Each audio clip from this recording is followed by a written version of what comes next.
बिस्मिल्लाहिर्रहमानिर्रहीम। तमाम तारीफ़ें उस अल्लाह के लिए जिसके कब्ज़े कुदरत में हमारी जानें हैं। अस्सलाम वालेकुम। मैं और आपके साथ कामरान जैदी हाज़िर है। नाज़रीन, वैसे तो शोबे के हवाले से कोई भी शोबा देखा जाए तो पाकिस्तान सर फ़हरिस्त रहा है। मैं हमेशा इस बात को अपने प्रोग्राम के अंदर बार बार आगाह करता रहता हूँ कि पाकिस्तान के अंदर जितना टैलेंट है, जितनी कैपेसिटीज़ हैं, चाहे वो ड्रामों से ले लें, चाहे अदाकारी के हवाले से ले लें, चाहे क्रिकेट के हवाले से ले लें, किसी भी शोबे के हवाले से ले लें, बेहतरीन क्रिकेटर, बेहतरीन अदाकार, बेहतरीन प्रोड्यूसर, बेहतरीन ड्रामा राइटर सब पाकिस्तान के अंदर मौजूद हैं। अल्लाह ताला ने बेशबहा कीमती असासे हमारे पाकिस्तान को अता किए हैं। इसी तरह आज हम जिस शख्सियत से मुलाकात करा रहे हैं, उन्हें बचपन से ही एक्टिंग का बहुत शौक़ था, बहुत सारे रोल किए। नाज़रीन, आज उनसे उनकी ज़बानी सुनते हैं कि ये सफ़र एक्टिंग का उनका कितना दूर तक चला, कैसा रहा, क्या क्या उन्होंने देखा, ये कह रहे कि फ़िल्म इंडस्ट्री की लाइन में क्या देखा, ड्रामे की लाइन में क्या देखा। तो देखिए, उन नाम बहुत मशहूर नाम, मिलता जुलता नाम, तलत महमूद ख़ान साहब एक बेहतरीन एक्टर भी हैं। मार्केटिंग के हवाले से मार्केटिंग इंडस्ट्री में जॉब करते हैं। तो आइए उनसे मुलाकात करते हैं। अस्सलाम वालेकुम। अस्सलाम, कैसे हैं आप? सर, आप कैसे हैं? अल्लाह का। क्या कहेंगे, शोबिज़ में किस तरह से आना हुआ आपका और शोबिज़ को किस तरह से देख रहे हैं? जैसे अभी आपने अपने तारुफ में प्रोग्राम के और मेरे इंट्रो में बताया कि एक्टिंग का मुझे बचपन से शौक़ था। अच्छा, बेशुमार मैंने और भी इंटरव्यूज़ देखे हैं बहुत सारे आर्टिस्टों के, तो मोस्टली जो आर्टिस्ट होते हैं वो इनके मुँह से लफ्ज़ ज़रूर निकलता है कि यार मुझे बचपन से शौक़ था। अच्छा, कई दफ़ा लोग शायद समझते होंगे कि ऐसे ही कह रहे हैं, लेकिन ये हकीकत है कि होश संभालने के बाद जैसे कुछ लोगों को क्रेज़ होता है क्रिकेट का, किसी को सिंगिंग का, किसी को बॉक्सिंग का, तो मुझे वाकई एक्टिंग का शौक़ था।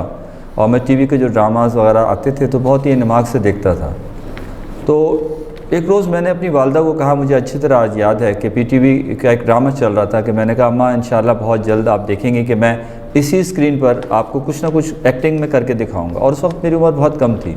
ये बात है उस वक्त की कि जब मोइन अख्तर साहब का एक प्ले आ रहा था, उसमें 7 रंग के नाम से कॉमेडी और स्किट्स थे। उसके बहुत बाद फिर 50-50 आया। तो मुझे अच्छी तरह याद है, अली रिजवी उसके तो असिस्टेंट प्रोड्यूसर थे पीटीवी के, तो उन्होंने मुझे एक छोटा सा एक्स्ट्रा रोल दिया था जिसमें मोइन अख्तर साहब बैठे हैं, एक्टिंग कर रहे हैं और मैं उनके पीछे बैठे चाय वाय पी रहे हैं। उसका भी एक छोटा सा चेक मुझे मिला। तो था। ये आपका पहला मेरा सीन था।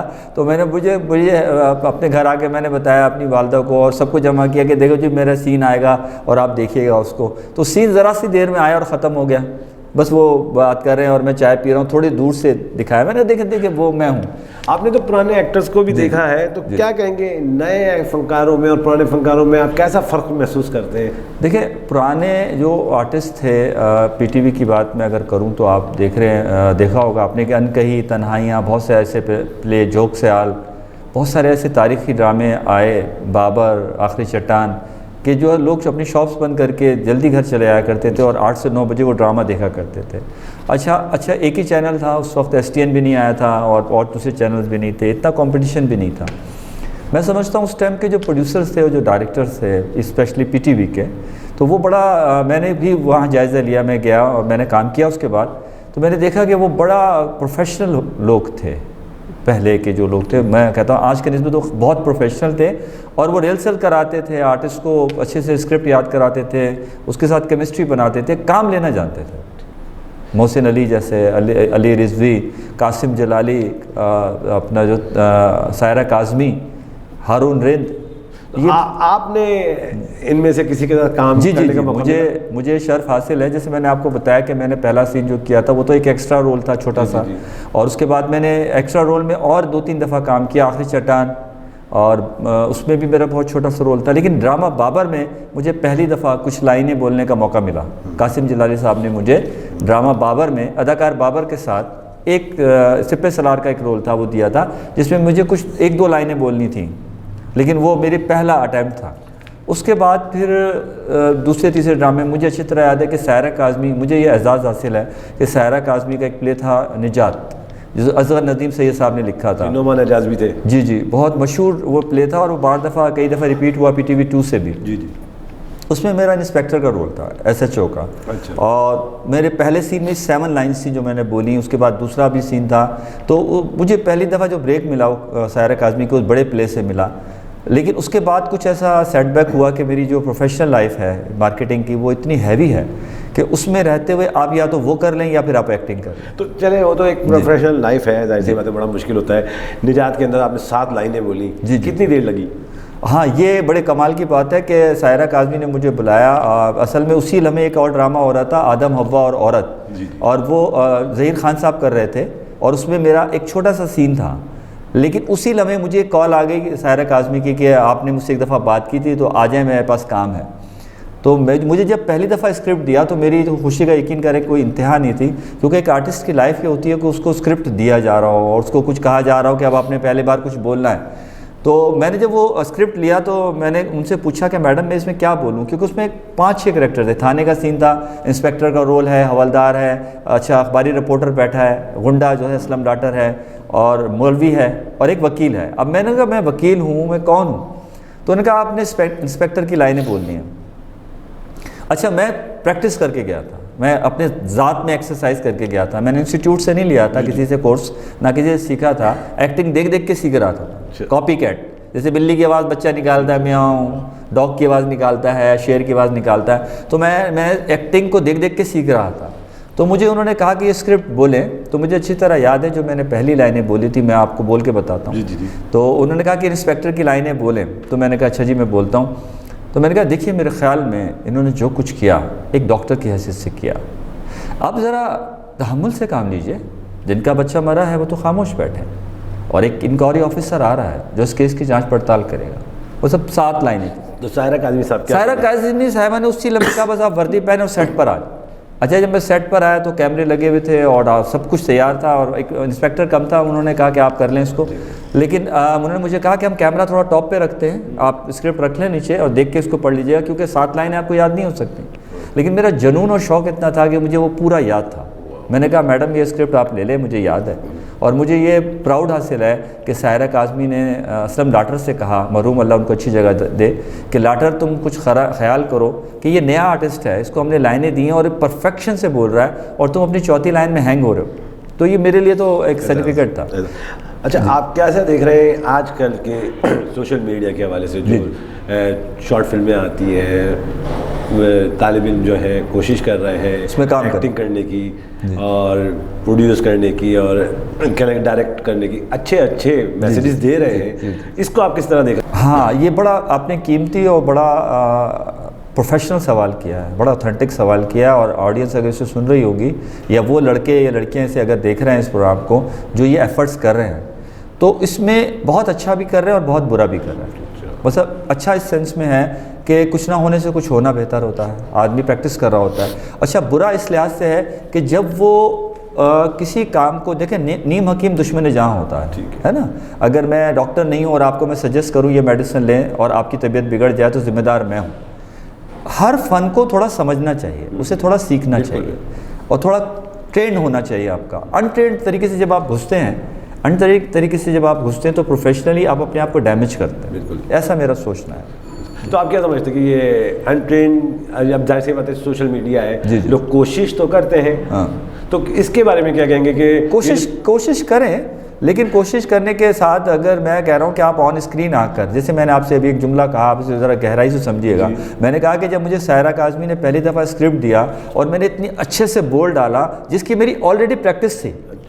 अच्छा, बहुत सारे लोग ऐसे आते हैं कि पहले दिन ही जाके कहते हैं कैमरे के सामने खड़े होकर कि जी हमें हीरो बना दें, या हमें साइड हीरो बना दें, या हमें कोई मेजर रोल दे दें। अच्छा, जब उनको वो लाइन देते हैं तो फंस जाते हैं उसमें। मेरा सजेशन ये है नए आर्टिस्टों को जो आना चाहते हैं इस लाइन में, कि इसको शौक़ से इन्वॉल्वमेंटली सुने, सीखें, प्रैक्टिस करें, और फिर एक्सरसाइज के बाद आएँ वहाँ। जब आप उन्हें पहला मौका मिले तो उसको ज़ाया ना करें, वो अच्छा सा कुछ कर जाए। अच्छा, आप क्या समझते हैं कि क्या ये बात सही है कि आजकल के जो ड्रामों की कहानियाँ चल रही हैं, कि सास बहू की लड़ाई ससुर और बहू का रोमांस, तो इस हवाले से काफ़ी गुफ्तगू लोगों से हमने खुद अखबारात में भी पढ़ा। जी जी। क्या कहेंगे इसके हवाले से? हाँ, ये जो असल में मामला क्या है कि अगर आप बेडरूम स्टोरीज़ को स्क्रीन पे ले आएंगे, हमारा जो माशरा है, हमारा देखें माशरा है मजहबी, मशरकी और हमारा इस्लामिक सिस्टम है, हमारी कुछ बाउंड्रीज़ हैं ना। अब हॉलीवुड पर जाएंगे तो अब हॉलीवुड का कल्चर तो हम नहीं दिखा सकते, इंडिया का कल्चर तो हम नहीं दिखा सकते। अच्छा, लेकिन अभी कंपटीशन की ज़िद में ना हम लोग उनका मटेरियल चोरी करके, उनके आइडियाज़ को कॉपी करके वो दिखाते हैं जी। वो बेटा भी जो है वो कई दफ़ा वो अपने बहुत ही क्लोज़ रिश्तों में, या माँ या भाई या ससुर या देवर, तो ये इंडिया में तो बहुत चल रहा है और अमेरिका में, हॉलीवुड में भी बहुत दिखाते हैं। लेकिन अब आहिस्ता आहिस्ता हम अगर अपने ड्रामाज़ में उसको डालेंगे तो माशरे में वैसी बड़ी गड़बड़ और हलचल है, इससे तो बढ़ेगी मेरा ख्याल है। मेरा तो कहना यही है कि आप उसको थोड़ा सा अदब आदाब में, तो जैसे आप देखें तन्हाइयाँ एक बेहतरीन प्ले था, अनकही एक बेहतरीन प्ले था, उसमें क्या नहीं था, कॉमेडी भी था, उसमें स्टोरी भी था, जोक सयाल था, वारिस प्ले था, बहुत सारे हज़ारों ड्रामे थे जिसमें बड़ा अदब आदाब के साथ, बड़े सेंसर के साथ इतना अच्छे से कॉमेडी दिखाई, इतना अच्छे से एक्शन दिखाया, लाइट वेट में सब कुछ दिखाया उन्होंने। ये ज़्यादा दिखा रहे हैं ना, तो वो नुकसान। लेजेंड उमर शरीफ साहब, जी जी जी, मरहूम, बहुत बड़े नाम, बहुत बड़ा। क्या कहेंगे इनके हवाले से? सर मैं तो स्पीचलेस हूँ, और आपने ये जुमला मुझे कह के तो मुझे तो बहुत ही बड़ा बना दिया, क्योंकि वो, मैं उनका फ़ैन हूँ और मैं उनको बहुत लव करता था, मैं उनको बहुत लाइक करता था, और मैं तो यकीन करें उदास हूँ जिस दिन से मुझे टीवी पे मैंने देखा था, ख़बरें में मैंने देखा था कि उमर शरीफ साहब की तबीयत ख़राब है, मैं सैड था, उदास था, क्योंकि वो हमारा एक बहुत बेशबहा सासा था वो शख्स, और एक लेजेंडरी आदमी था, और वो मैं क्या तारीफ़ करूँ, मैं स्पीचलेस हूँ, बहुत बड़ा नाम था। बात तो खैर अफसोस की है, बेतहाशा अफसोस की है। बेतहाशा। क्या कहेंगे कि इसके बाद कॉमेडी के हवाले से पाकिस्तान के अंदर कॉमेडी का क्या मयार रह गया है? हाँ सर, ये बहुत आपने और बड़ा कीमती सवाल कर दिया। उससे बड़ा देखें, मोइन अख्तर साहब एक बहुत बड़ा नाम था, और मोइन अख्तर साहब कई दफ़ा ढके छुपे लफ्ज़ों में या बड़े वाज़े लफ्ज़ों में कह चुके थे कि भाई मैं उमर शरीफ को मानता हूँ, अगरचे कि मैंने इंट्रोड्यूस कराया, लेकिन मैं मानता हूँ, क्योंकि वो अपने लेवल के एक आर्टिस्ट थे, वो भी एक बहुत बड़ा नाम था। लेकिन वो कहते थे कि उमर शरीफ अपने लेवल का एक अलग आर्टिस्ट है, एक अलग परफॉर्मर है। तो मैं समझता हूँ कि ऐसा नहीं है कि हमारे पास कोई लोगों की कमी है, लेकिन मैं समझता हूँ उनकी जगह को कोई फिल नहीं कर सकता। ये मेरी फीलिंग्स है एज ए परस्तार, जिस तरह मैं उनको लव करता था, तो मैं समझता हूँ उस जगह को कोई फिल नहीं कर सकता। लाएंगे लोग उनसे कुछ अच्छे कुछ बुरे, लेकिन वो मिसिंग रहेगी वो जगह। आप क्या कहेंगे, कौन से डायरेक्टर्स जिनके साथ आपने काम किया, कोई यादगार लम्हा जो आज तक आप ना भूले हो? सायरा काज़मी का, जैसे मैंने आपसे कहा कि वो काम लेने में किसी को माफ़ नहीं करती, और ये किसी डायरेक्टर की ब्यूटी होती है, ये किसी डायरेक्टर की इज़्ज़त होती है, और ये किसी डायरेक्टर की क्वालिटी होती है कि वो अपने काम के दरमियान किसी को इंटरप्ट ना होने दे। जो अच्छा काम कर रहा हो, नया या पुराना आर्टिस्ट, उसकी तारीफ़ करे, और जो पुराने से पुराना आर्टिस्ट हो उसको सीन में रह के डांट दे। तो मुझे याद है कि उसने असलम लाटर को बदतरीन तरीके से डांटा था कि लाटर तुम अपनी लाइनें भूल रहे हो, तुम परफॉर्मेंस सही नहीं कर रहे हो, जबकि वो एक बड़ा नाम था उस वक्त। तो वो बख्शती नहीं किसी को, और वो रिटेक्स अगर होती थे एक सीन को बार बार 50 बार भी कराती थी वो बंदी। तो आप देखेंगे उनके जो सीरियल जो उन्होंने काम किया वो लाजवाब हैं। उसके बाद मैं दूसरी बार जो सबसे ज़्यादा इंस्पायर हूँ पीटीवी के या टीवी के जो प्लेज़ हैं, उसमें जो नदीम बेग साहब हैं जिन्होंने मेरे पास तुम वो बनाया, वो अपने आप का मैं समझता हूँ पाकिस्तान का वन ऑफ ओनली एक बड़ा डायरेक्टर है, और मैं नहीं मिला हूँ आज तक उनसे, और मुझे ये शर्फ हासिल नहीं हुआ कि मैं उनके किसी प्ले में काम करूँ। लेकिन मैं उनको उनके प्ले को जो देखता हूँ, जो कैमरा टेक वो यूज़ करते हैं, जो म्यूज़िक वो इस्तेमाल कराते हैं, जो स्क्रिप्ट लाइन्स वो बुलवाते हैं, जिस तरह वो आर्टिस्ट की सिलेक्शन करते हैं, मैं कहता हूँ एक बड़ा नाम है, वो एक बहुत बड़ा नाम है। और पुराने लोगों में तो आपको पता है मोहसिन शिराजी, कासिम जलाली, कासिम पाशा, ये बड़े नाम थे। लेकिन आज के दौर में मेरे नज़दीक जो इस टाइम सबसे लेजेंडरी बड़ा नाम है वो नदीम बेग साहब हैं। चलिए, ये तो हो गए डायरेक्टर। जी जी। ये बताएं कि आजकल के फनकारों के हवाले से आप क्या कहेंगे कि किस हद तक बेहतरीन परफॉर्म्स कर रहे हैं? इसमें देखिए, मैं समझता हूँ कि सारा जो कमाल होता है ना, वो ये बड़ा टची क्वेश्चन है आपका, और इसको अगर हम समझें तो ज़रा गौर से समझना होगा हमें कि पीटीवी के दौर की बात हम करते हैं और बड़े अच्छे अच्छे प्लेस की बात करते हैं। जैसे मैंने अभी बताया कि मेरे पास तुम हो का जो नाम लिया, उसमें नदीम बेग जो वन ऑफ ओनली और राइटर और उसका कॉम्बिनेशन होता है वो, इसी तरीके से किसी प्ले को अच्छा बनाने में उसमें जो मेजर रोल होता है वो डायरेक्टर और राइटर का होता है। तो अगर वो हल्का है ना, अब मैं अभी नाम नहीं लूँगा, मैं कुछ चैनल्स पे मैंने काम किया है, तो मैं वहाँ देखता हूँ कि कई दफ़ा डायरेक्टर जो है चाय पी रहा होता है अपने रूम में और उसका असिस्टेंट डायरेक्टर या सिर्फ कैमरामैन, जरा जुमला सुनिएगा मेरा गौर से, असिस्टेंट डायरेक्टर या कैमरामैन जो है पूरा सीन ले रहा होता है और उसमें मैं कई दफ़ा एक सीनियर आर्टिस्ट बता रहा होता है कि तुम ऐसे नहीं ऐसे करो। ये रॉन्ग वे है। अगर आप सीनियर आर्टिस्ट भी हैं, आपको ये इख्तियार नहीं है कि आप दूसरे आर्टिस्ट को गाइड करें, भाई तुम ऐसे कर लो, अरे ये कैमरे को यार ऐसे कर लो, यार लाइट ज़रा सही नहीं कट रही, यार वो मेकअप दोबारा मेरा कर दो, यार तुम ये लाइन ज़रा इतनी कम बोलो। आप कौन होते हो यार? आप बड़ी माज़रत के साथ एक सीनियर आर्टिस्ट को भी मेरा ख्याल ये इजाज़त नहीं होनी चाहिए। ये इजाज़त एक राइटर के पास होनी चाहिए या एक डायरेक्टर के पास होनी, ये उसका सवाबदीद है कि वो कैसे काम लेता है। और मैं समझता हूँ कि जो बहुत बड़ा आर्टिस्ट होता है वो हमेशा डायरेक्टर को फॉलो अप करता है। वो कभी ये नहीं कहता कि मैंने अच्छी लाइन बोली, वो कहता है यस सर आप बताएं सर, अच्छा सर मैं कैसे कर लूँ सर, आपको कैसे चाहिए, मैं इसको कैसे करके दिखाऊँ। क्या कहेंगे, ये आपकी शिकायतें हैं या कोई शिकायतें कुछ और हैं ख़ासतौर पर ड्रामा इंडस्ट्रीज़ के हवाले मेरी से? शिकायत भी है सर इसमें और सजेशन भी है। देखें हम पाकिस्तानी हैं, बीइंग ए पाकिस्तानी, हम अगर एक शोबे से कनेक्टिविटी रखते हैं और हम ऑन स्क्रीन हैं और लोग हमें सुन रहे हैं या देख रहे हैं, मेरी बात हो सकता है किसी को तल्ख लगे, लेकिन मैं समझता हूँ मेजॉरिटी को मेरी बात तल्ख नहीं लगेगी, उनको अच्छी लगेगी, क्योंकि अच्छा सजेशन सबको समझ में आ रहा होता है। मैंने आपसे क्या कहा कि जैसे मैं देखें इसका एक सबूत दे देता हूँ आपको, अभी एक सबूत दे देता हूँ आपको मैं अपनी बात का। जी जी। एक मैं देख रहा था प्रोग्राम जिसके अंदर लास्ट प्रोग्राम था मेरे पास तुम हो का, तो उसमें अदनान सदीकी साहब से और हुमायूं सईद साहब से पूछा एक कंपेयर ने कि भाई आप बताइए कि आपके जो डायरेक्टर साहब हैं वो कैसे हैं, कैसे मिजाज के हैं। देखिए मैं उनसे मिला नहीं हूँ, लेकिन मैं एक जुमले में सब कुछ बता दूंगा आपको। तो उन्होंने कहा कि वो एक सीन में हम दोनों बैठे हुए थे, तो मैं राइट पे बैठा हुआ था, हुमायूं सईद साहब ने कहा, और मैं अदनान जिलानी सदीकी साहब ने कहा मैं इधर बैठा हुआ था। तो हम जब आए वो डायरेक्टर साहब, तो हमने उनसे कहा कि यार जब सीन ओके करें तो मैं इधर बैठ जाऊँगा, मैं इधर। तो उन्होंने कहा ओके ओके। लेकिन जब वो सीन शुरू हुआ तो फिर उन्होंने वहीं बिठाया जहाँ उन्होंने बिठाना था।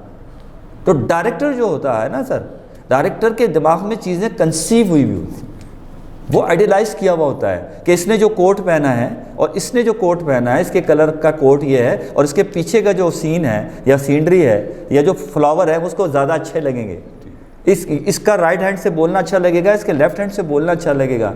तो डायरेक्टर की खूबी ये होती है कि उसको राइट और लेफ्ट का बिठाना भी पता होता है। बोलना तो बड़ी देर की बात है जी। क्या कहेंगे आपका सफ़र कितना लंबा था, ख़ास तौर पे मीडिया के हवाले से?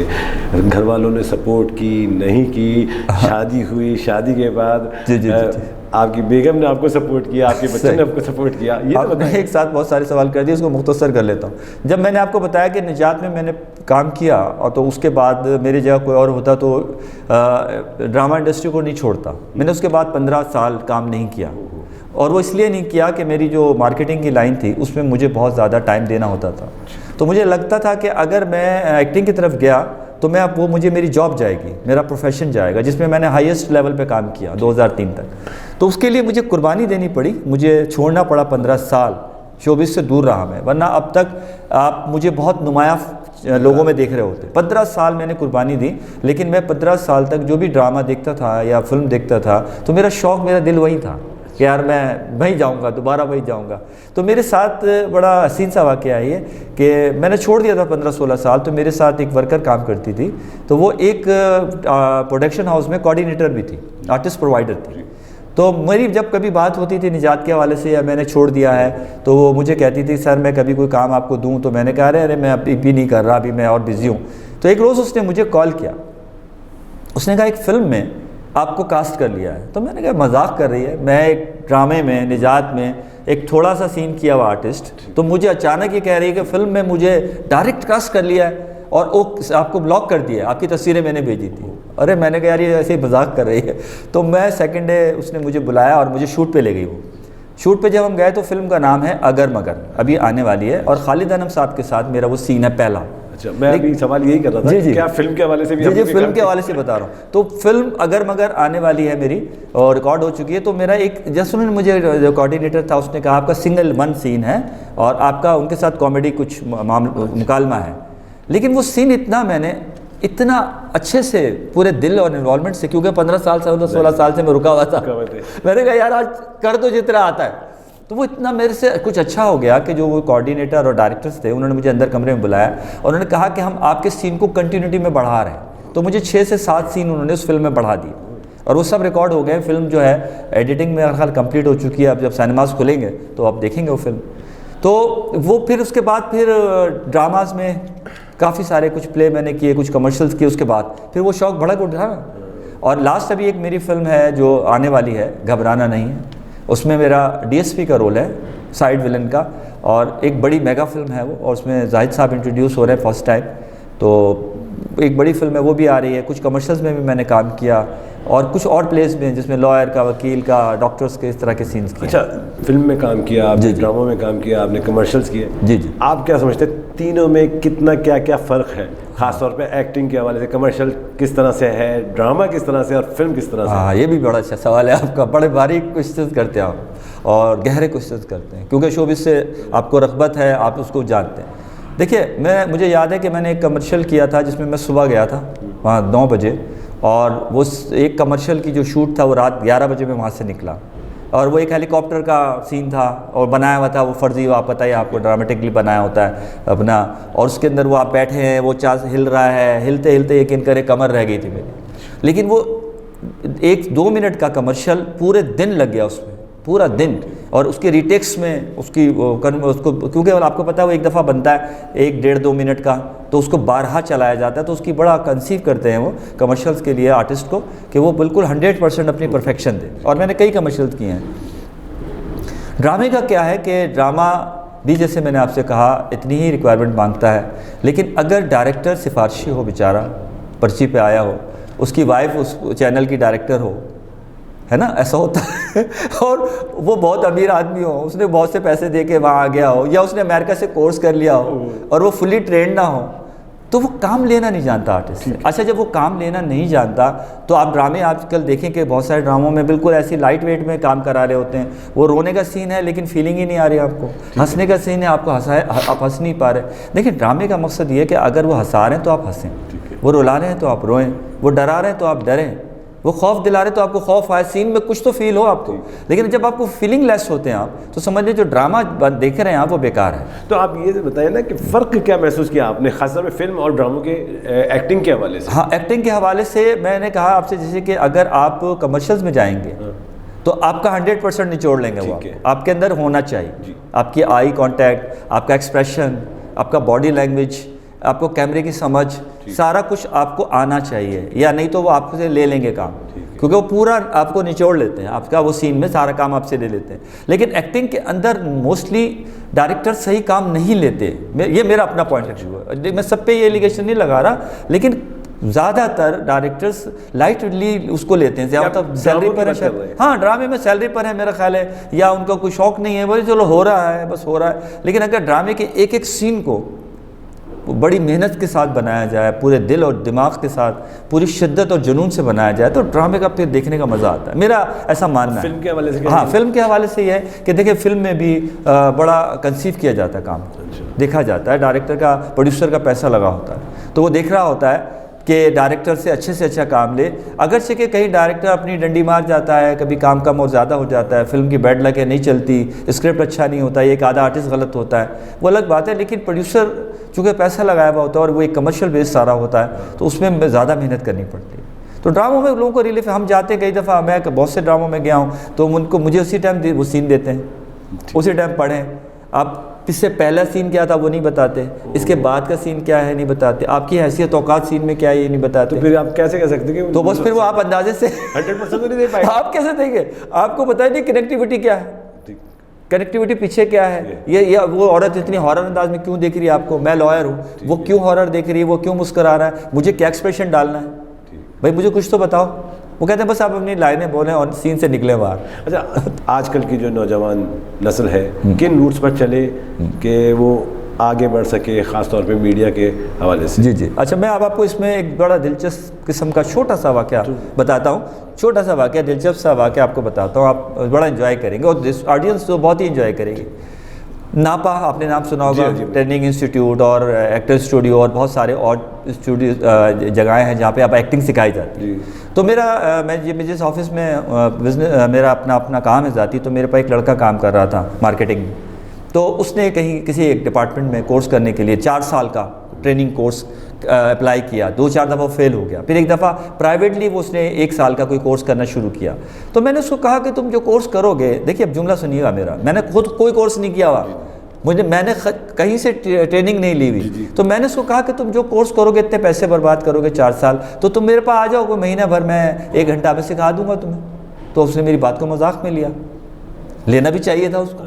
तो उसने कहा अरे सर आप जो ये वो फला वाला करके बालू कोर्स करने चला गया। लेकिन जब वो कोर्स करने गया तो आए दिन मुझे आकर बताता था और कहता था कि ये सब कुछ जो आप वहाँ सीख रहा हूँ मैं, आपको किसने बताया था?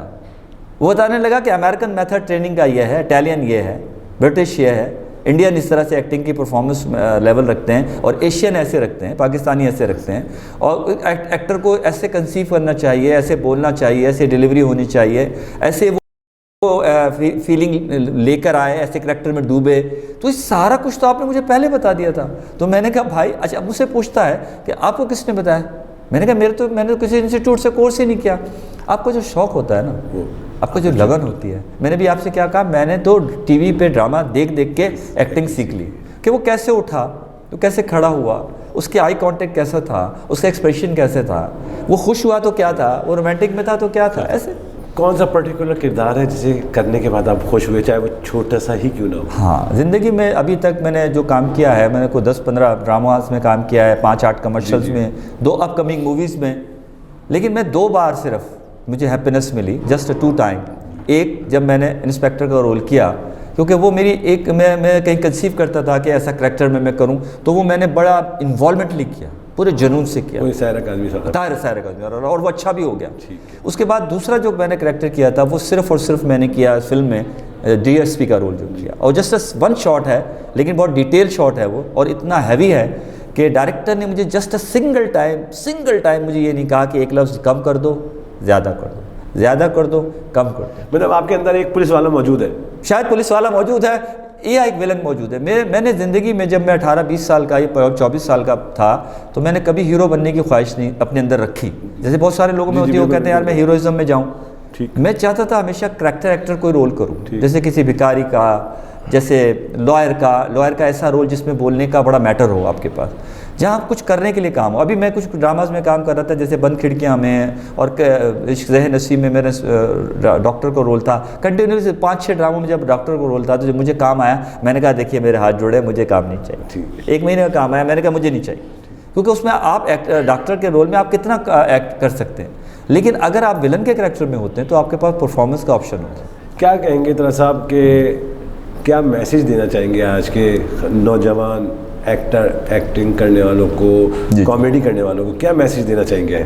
मैसेज में सिर्फ ये देना चाहूँगा कि देखें, अगर आप शोबिज़ में आना चाहते हैं एज ए एक्टर, आप किसी टाइप का भी वो कैरेक्टर करना चाहते हैं, तो पहले इसको समझिए कि एक्टिंग क्या चीज़ होती है। जैसे आप गाना चाहते हैं तो गाना आपको आना चाहिए, आपको आवाज़, लय, सुर, ताल पता होनी चाहिए, फिर आप ऑडिशन के लिए जाएँ ना, कुछ प्रैक्टिस करके जाएँ। बहुत सारे लोगों को मैं देखता हूँ कि बिल्कुल वो क्लियर होते हैं, बिल्कुल साफ सफ़ेद पेपर, वाइट पेपर होते हैं, और वो खड़े हो जाते हैं कैमरे के सामने।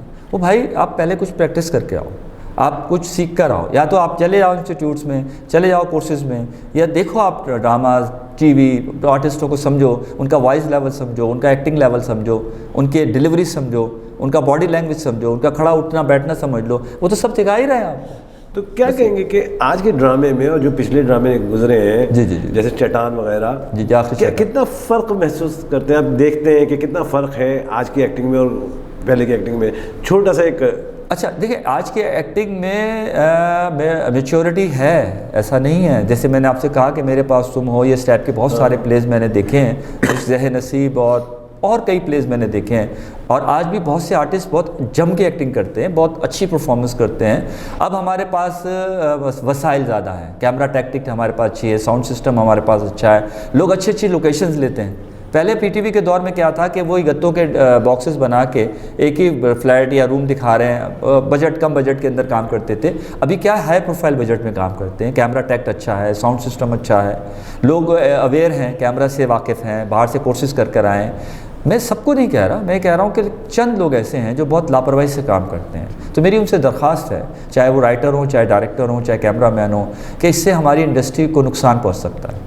जैसे देखें एक ज़माने में फ़िल्म इंडस्ट्री में, फिल्मों में, पंजाबी फिल्में बन रही थी, एक ऐसी फिल्म बनी थी जो 11 घंटे में तैयार हो गई थी। ज़हूर अहमद ने एक ऐसी फिल्म बनाई थी जो 11 घंटे में पूरी फिल्म बना के वो वापस लौट आया था। कुछ ऐसे लोग जो कि पेशे से कुछ और काम करते हैं, बिजनेसमैन, वो पैसा लगाकर जब आप फिल्में बनाएंगे या ड्रामास बनाएंगे तो आपको प्रोफेशनल होना चाहिए, अच्छा काम करें ताकि दुनिया भर में हमारा नाम जो बना हुआ है एक्टिंग के हवाले से, ड्रामा के हवाले से, वो मेंटेन रहे। उसमें चंद लोग जो हैं वो काम को हल्के लेते हैं, हल्का परफॉर्म करते हैं, ड्रामा फिर लोग बोर होकर देखते नहीं हैं, फिर उनको मज़ा नहीं आ रहा होता, यार ये हंसा नहीं पा रहे, तो मत बनाए वो ड्रामा जो हंसा नहीं पा रहे, यार ये रुला नहीं पा रहे। और एक स्पेसिफिक एरिया में औरत को ज़रूरत से ज़्यादा मजलूम दिखाना मेरा ख्याल थोड़ा बंद कर दें। अब वो मर्द को मजलूम दिखाना बंद कर दें, थोड़ा सा और भी चीज़ों को लेकर आए ताकि फील आए अच्छा सा। ये मेरी अप्रोच है। बहुत बहुत शुक्रिया, थैंक यू वेरी मच। आपका बहुत शुक्रिया कि आपने मुझे बुलाया। थैंक्स तो साहब, बहुत शुक्रिया आपका कि आपने इतना कीमती वक्त बड़ी मुश्किल से निकालते हैं आप वक्त, ड्रामों के लिए बड़ी मुश्किल से वक्त निकालते हैं और हमारे लिए आपने वक्त निकाला, बहुत शुक्रिया। नाजरीन, आपने तलत महमूद खान साहब की गुफ्तगू सुनी, बहुत अच्छी अच्छी राय भी थी, शिकायतें भी थीं।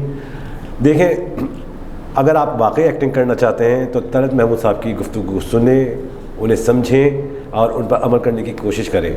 यहाँ मैं और आपके प्लेटफॉर्म से कामरान ज़ैदी को इजाज़त दीजिए। अल्लाह हाफ़िज़ के बाद।